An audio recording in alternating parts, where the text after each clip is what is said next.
saudara yang kekasih, pada petang hari ini, dalam PA ini, saya mengajak saudara untuk memohon dukungan dan sokongan. Ya saudara, saya lebih cenderung memakai kata sokongan. Ya saudara, sokongan kita tahu bisa merupakan keuangan, bisa merupakan materi, ya sembako, bisa merupakan bahan bangunan, semen, ya, kemudian besi baja, kemudian batu atau pasir, itu sokongan. Saudara, jadi Roh Kudus bukan hanya mendukung. Mendukung itu lebih banyak mengenai soal spiritualnya, kerohaniannya, batiniahnya, kejiwaannya. Tapi kalau menyokong itu betul-betul realita. Aku kasih uang, aku kasih materi, kata Tuhan. Aku kasih kesembuhan, kata Tuhan. Itu sokongan. Saudara, kalau saya hanya meminta Roh Kudus mendukung saya, oh dia selalu mendukung. Tapi kalau kita minta Roh Kudus sokong aku miskin, aku membutuhkan. Kalau engkau tidak menyokong, berhenti ini proyek. Kalau engkau tidak menyokong, aku akan tetap sakit. Bahkan aku akan mati lebih cepat. Kalau engkau tidak menyokong aku Roh Kudus, maka semua menjadi runyam dalam hidupku. Kalau engkau tidak menyokong dalam segala kelemahanku, maka hidupku adalah satu kehidupan yang sulit. Semakin banyak harinya di dalam tahun ini, semakin banyak kesulitan dan air mata. Itu sebab Allah Roh Kudus katakan, itu sebab ya Allah Roh Kudus, sokonglah hamba ini. Tanpa engkau, tanpa sokonganmu, hidup hamba akan sulit dan menderita. Ucapkan terima kasih kepadanya. Terima kasih Tuhan Yesus. Terima kasih Roh Kudus. Kami mohon engkau menyokong kami. Hanya di dalam nama Tuhan Yesus Kristus, Juru Selamat dan Penebus kami. Kita yang percaya mengaminkan. Amin. Para kekasih, ada sebuah ayat yang saya ingin kita membuka dalam Alkitab kita. Dari Roma pasal ke-8 ayat yang ke-26. 1, 2, demikian juga Roh membantu kita dalam kelemahan kita. Sebab kita tidak tahu bagaimana sebenarnya harus berdoa.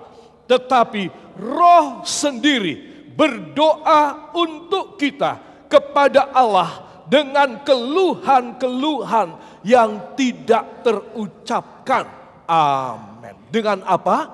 Keluhan-keluhan yang tidak terucapkan. Jelas dia tidak terucapkan karena dia hubungannya langsung dengan Allah Bapa. Saudara, kita nggak bisa nangkep dia punya frekuensi, dia punya getaran dan gelombang suara. Dia langsung dengan Allah Bapa. Sementara aku nggak tahu mesti doa apa. Aduh Tuhan, terlalu banyak pikiran, terlalu banyak jalan buntu, terlalu banyak masalah dan kelemahan dalam hidupku. Saudara, ayat ini luar biasa. Ayat ini hebat untuk orang sehat, hebat untuk orang sakit. Ayat ini hebat untuk orang yang sedang masalah.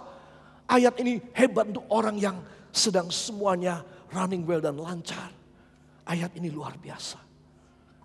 Pada prinsipnya Allah mengutus Roh Kudus. Katakan Roh Kudus sebagai roh penolong buat saya. Jadi kalau saudara membutuhkan pertolongan, nomor 1 minta Roh Kudus. Roh Kudus sokong hamba. Roh Kudus tolong hambamu. Karena aku tidak tahu bagaimana caranya. Saudara, semua orang punya kelemahan, punya ketidakmampuan. Tetapi kalau saudara disokong oleh Roh Kudus, maka saudara akan merasa aku tidak punya kelemahan. Karena semua yang lemah, Roh Kudus yang menyokong aku. Roh Kudus yang membantu. Roh Kudus yang mengerahkan potensi dan tenaga dan kuasa di dalam hidupku yang lemah ini. Katakan amin. Jadi ayat yang terkenal ini saudara kita sudah paham ya. Demikian juga Roh membantu kita. Katakan Roh Kudus membantu saya. Saudara, ini poinnya. Kita datang kepada Tuhan dapat bantuan. Saudara, di dalam dunia ini begitu banyak orang mau membantu, ya.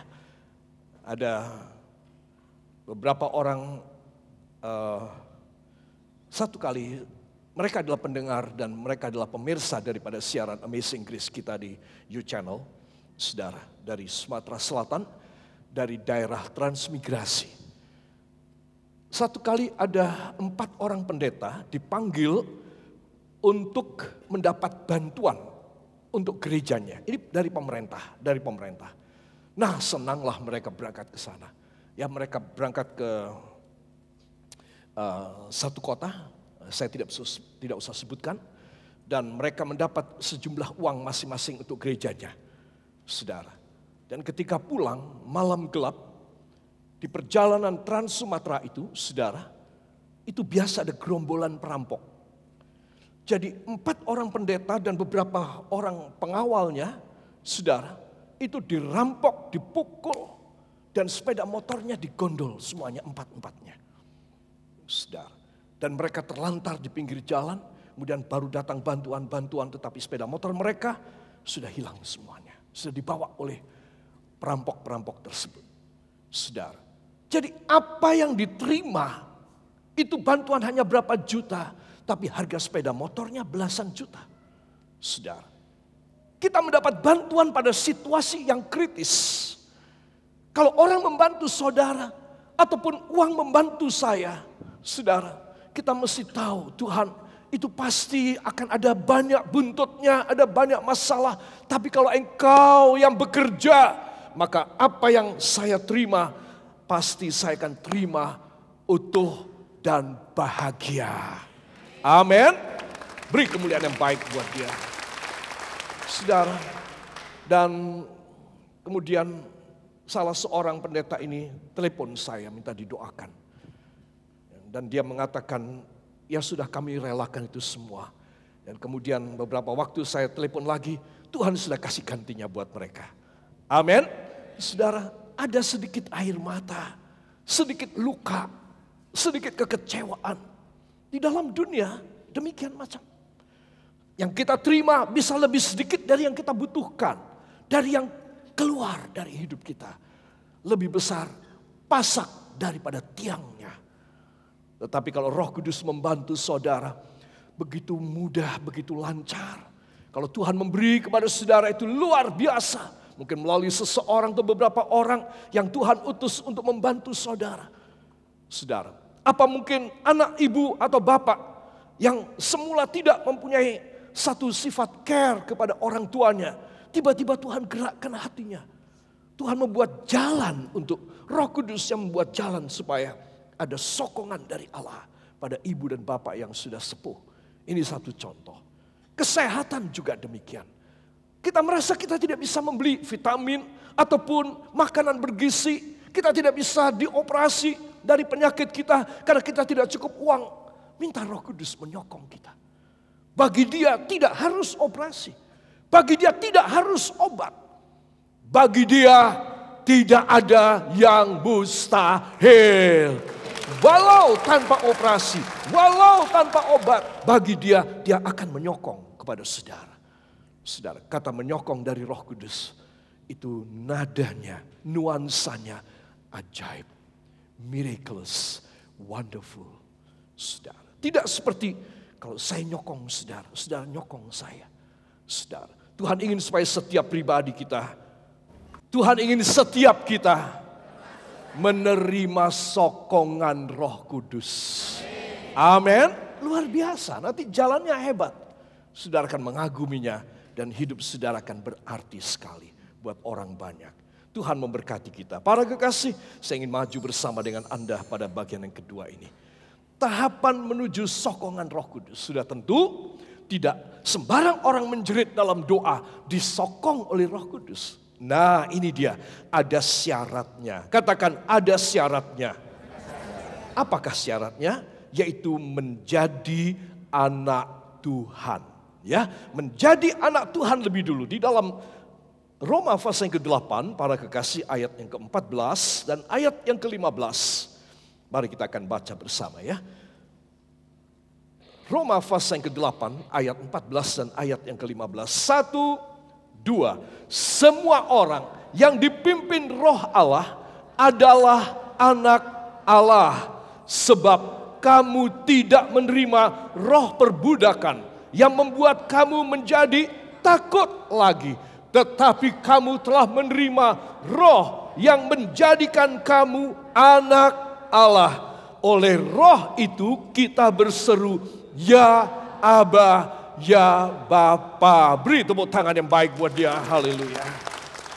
Saudara, tahapannya adalah satu, kita harus dipimpin oleh roh Allah. Kata dipimpin oleh roh Allah artinya saya nurut di belakangnya. Dia yang ada di depan saya, dia akan maju. Saudara, bukan saya yang menyalip dia dan dia harus nurut kepada saya. Asal apa yang saya minta, dia harus penuhkan. Asal apa saya butuh, dia harus kasih kepada saya. Itu saya ada di depan dia. Saya tidak di belakang dia. Dipimpin oleh roh Allah berarti saya dan Anda di belakangnya.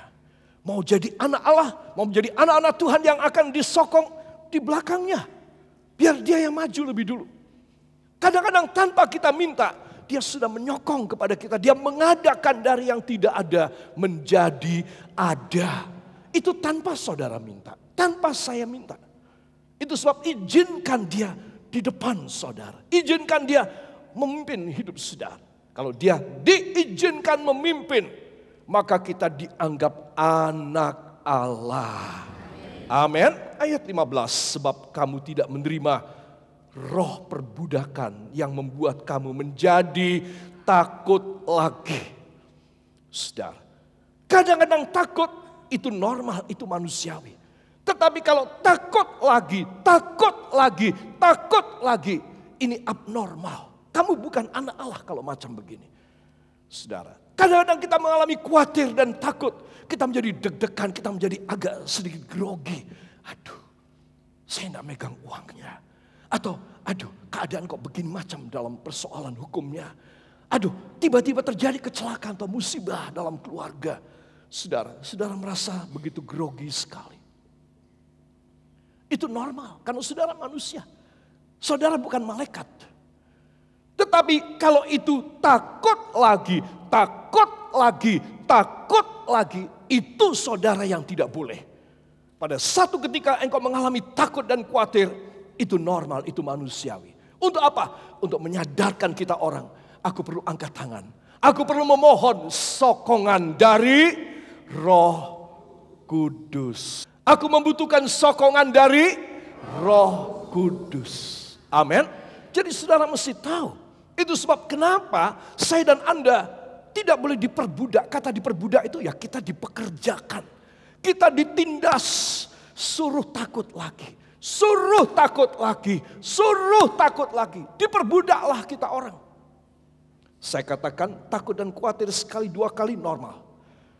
Tapi kalau Anda diperbudak untuk takut lagi, khawatir lagi, nangis lagi, jerit lagi, maka engkau sudah tidak normal. Engkau diperbudak karena engkau mempunyai roh ketakutan. Itu bukan maksud Tuhan. Sebab Anda dan saya harus tahu. Sebab kamu tidak menerima roh perbudakan yang membuat kamu takut lagi, khawatir lagi, nangis lagi, ngamuk lagi, nekat lagi, berani mati lagi. Itu budak. Sebab ayat 15 ini perlu kita mengerti. Oh, aku harus meninggalkan perbudakan. Satu, aku harus dipimpin oleh roh Allah. Roma 8:14. Dua, Roma 8:15. Aku tidak boleh diperbudak lagi. Supaya aku tidak menjadi takut lagi. Aku tidak menjadi ngamuk lagi. Aku tidak menjadi senewan lagi. Aku tidak menjadi berani mati lagi. Aku harus buang itu semuanya. Aku harus mengalami kelepasan dari perbudakan. Karena aku anak laki-laki Allah dan anak perempuan Allah. Amin. Saudara jelas. Dan ini penting sekali. Inilah tahapan menuju orang-orang yang bakal disokong oleh Roh Kudus. Sehingga kita dengan mudah, kita dengan mempunyai legalitas resmi, berhak kita bilang dalam doa, ya Aba, ya Bapa. Luar biasa. Kenapa? Karena kita sudah, kata lagi itu sudah tidak ada. Kata budak itu sudah tidak ada lagi. Kalau selama saya mengatakan, saya anak Tuhan, saya anakmu. Oh Tuhan, akulah anakmu. Semua menyanyi. Oh Tuhan, akulah anakmu. Tiap hari, tiap saat, ku merasa kasih-Mu, oh Tuhan, akulah anakmu. Tuhan bilang bukan, kamu cuma nyanyi tok aja. Ternyata kamu bukan anakku. Karena kamu masih diperbudak. Dan kamu masih takut lagi. Anakku gak mungkin. Anakku masa anakku diperbudak. Yang benar aja. Anakku itu lepas, orang merdeka. Tidak ada kata takut lagi, khawatir lagi, nekat lagi, berani mati lagi. Anakku tidak macam demikian. Makanya ayat-ayat ini tidak terjadi sama kita orang. Tuhan begitu jauh dari saya. Sampai saya putus asa. Jengkel, mangkel saya. Mundur saya dari Tuhan.